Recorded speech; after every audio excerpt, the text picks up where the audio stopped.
news, Seka? Bro, it's only been 12 hours since I saw you last. Can you, like, take a break? I don't take breaks. Free to play, have to farm all day. I don't think that you need to farm as much as you think you do, British Seka. I actually farmed last night, and I was farming for crystal chunks. Why do you even need crystal chunks, dude? I only have 8,000 right now. I need another 2 just to make it to the round 10,000. But why? Because. All right, anyways, the shop reset. You think I have Masterless Starglitter? I've used that on all my summons. Bro, why haven't you been buying Blackcliff weapons like I told you? Because I don't care, Seka. I only want more summons. This mother...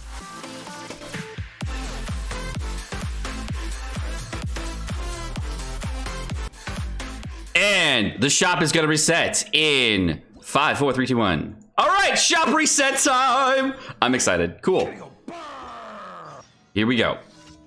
Chat be memeing on us in the content. The shop. It's Nigwag and Shinshu! Let's go! Oh, this is a spicy fucking month! Oh, look at that! Look at that! Oh, I love that! That's so good. That's so good. Ningguang and Shinshu in the shop. Poggeggersz, dude. All right.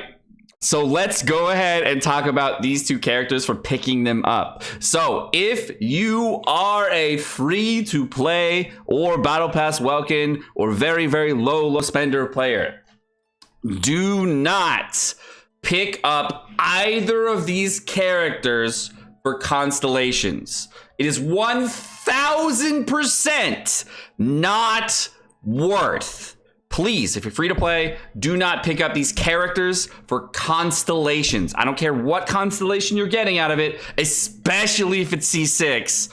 Don't do it. The reason is because you're just going to waste all this Starglitter. Because the next time you summon one of these characters, especially if you're on C6, you're gonna lose out on 29 Starglitter that you just got a little bit earlier. And the whole point of playing free to play, by the way, is you get everything a little bit later. So again, please don't get these for constellations if you're free to play or budget. If you're a whale, have fun. Enjoy your constellation.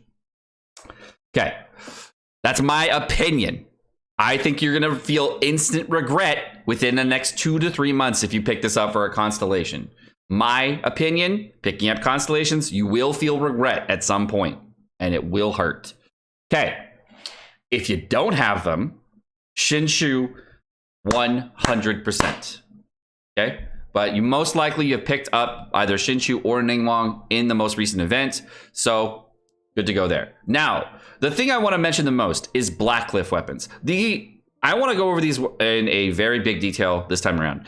The number one question I received in February, the entire month, while the Blackcliff weapons were gone, was, hey, Seka, when do the Blackcliff weapons come back? I need them for my Xiao Hu Tao, insert character name here. They come back every other month. So 1 month it's Royal Weapons, 1 month it's Blackcliff weapons, then Royal Weapons, then Blackcliff weapons. The start of the month, every single month, these weapons will return. My recommendation to all players, every single one, whether you're playing a free-to-play player, a pay-to-play player, or if you were just going to be a kind of a budget player, unless you're an Omegalodon whale who is like the god among whales, unless you're like Tenha level, Tectone level, all the way up there, whale level, please, for the love of God, pick up a Blackcliff weapon or two. The reason I say this is because I'm actually going to be doing this on my main account. I have a Refine 3 Blackcliff weapon on my main account right now for the Blackcliff polearm. I will be doing a showcase specifically to show off the Refine 5 version of a Blackcliff polearm and showing off a Refine 1 so you can see the differences at these similar stat ratios. I can actually do that on my free-to-play account and my Asia account, so on my main account, so you can actually see at the exact same crit chance, crit damage percentage, where you really get the power between these two things with very similar attack percentages. So I'll be showing you Blackcliff weapons, Lithic weapons, and other weapons in general to see 4-star weapons. Now, the Blackcliff weapons in general are very, very strong, but the two strongest Blackcliff weapons, in my opinion, are going to be the Blackcliff Longsword because it has the highest amount of attack, and then the other one is going to be the Blackcliff Warbow. Those two are the strongest. If you're looking for a support Ganyu build, Blackcliff Warbow is an exceptional weapon for you to pick up. It is really, really, really freaking strong. A lot of people wanted to go with the Crescent, what is it? The prototype Crescent. And the problem with that, as many Ganyu mains have figured out, is that hitting a headshot on a Ganyu is not always possible, but a consistent large amount of damage is always going to come from the Blackcliff Warbow as long as you're getting kills. And the thing with Ganyu is you get a lot of kills. The only thing that's problematic with this weapon is that using it against a singular boss is really problematic. And that's why these kind of weapons get a bad rap, is because the attack percentage down here. But most of the content in the game that you play is actually going to have multiple enemies, if not just one enemy. Now, I will be showing off these weapons in perpetuity for going forward.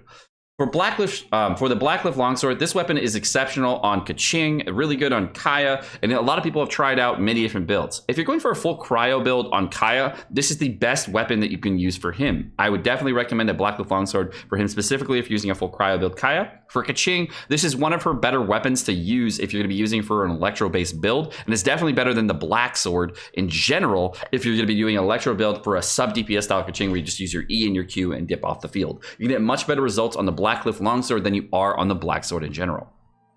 Now, if you go into the Blackcliff Slasher, this weapon has been touted as one of the best in-slot weapons for Beidou. If you're looking to have a support Beidou, this weapon is incredible. And the reason it's so strong is because of the crit damage modifier on the weapon, giving you the big ass counters. Now, I've seen a lot of very large streamers, including myself, utilize Blackcliff weapons to very, very big efficacy, and the Blackcliff Slasher is one of those weapons that can be actually on par with the Wolf's Gravestone prior to getting the proc on the Wolf's Gravestone. Now, if you wanted to know how strong that is, try it out for yourself. Realize that the power is really here for these weapons. It is awesome. For Razor, though, I don't think I would use this for Razor. I probably would stick with the prototype Animus for like a main DPS character, because that side proc that you get for white damage, especially if you're building into physical builds, is going to be a little bit better at times. But the Blackcliff Slasher is an amazing support weapon or off-field weapon for damage. The only problem with Blackcliff weapons in general is the proc that you have down here actually does not work if you are off-field. But the crit damage modifier will always work. So the Blackcliff Polearm for Zhao is a top tier weapon. And doing the math, what I actually figured out was a Refine 5 Blackcliff Polearm on Zhao is equivalent to a Homosphere on Zhao until you get below 50% HP.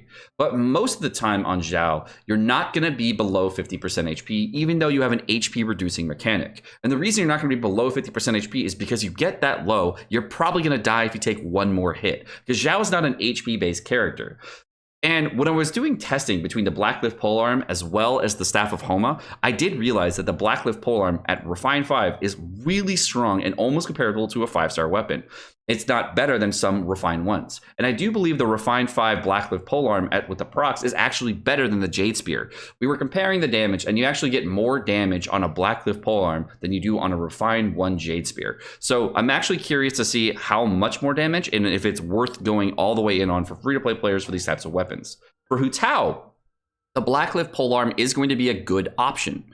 It's not going to be the best option in the world, but it is going to be a good option. She does scale off crit damage very heavily, so this is like adding a hat on top of a hat. So if you do need more crit chance, you could potentially go with the Deathmatch as a better option for her. But between the two weapons, it's really just going to depend on the artifact ratios that you do have. And I'm actually kind of curious to see how she's going to work. And I'm doing a lot of testing with the different weapons for Hu Tao and see which one's the best.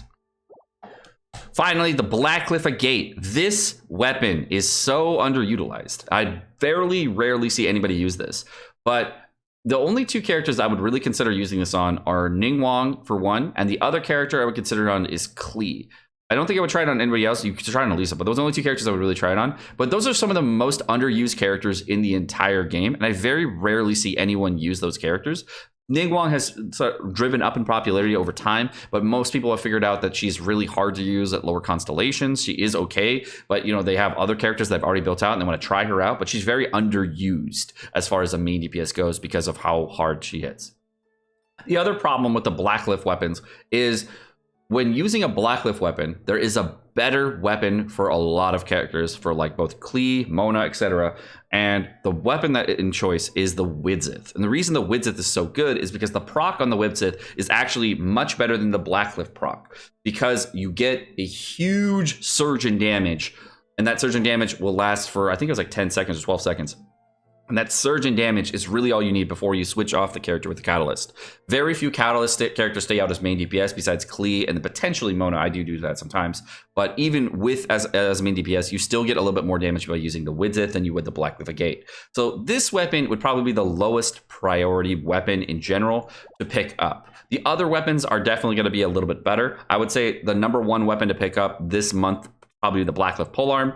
And if you're going to be looking for other characters coming out, of course, the Blacklift Polearm is going for Rosaria, because she's also going to be another Polearm user. So make sure you pick up a Blacklift Polearm this month. It's going to be very helpful at some point for you in some way. The other weapons, of course, would be good for your Ganyu, your Kaching, whatever you may be, whatever you summon this month. As always, make sure to pick up your Intertwined Fates, your Acquaint Fates, etc. These are always good to pick up for free to play. I'm, of course, always going to pick these up, and because they are the best things to pick up out of the shop every single month. Big yay. I got this question in chat. People want to know if the Blacklift Slasher is better than the prototype Animus on Diluc. My answer is yes to that, because most Dilucs are going to be building with a 4-piece Witch set for Diluc, so it's definitely a better option, in my opinion.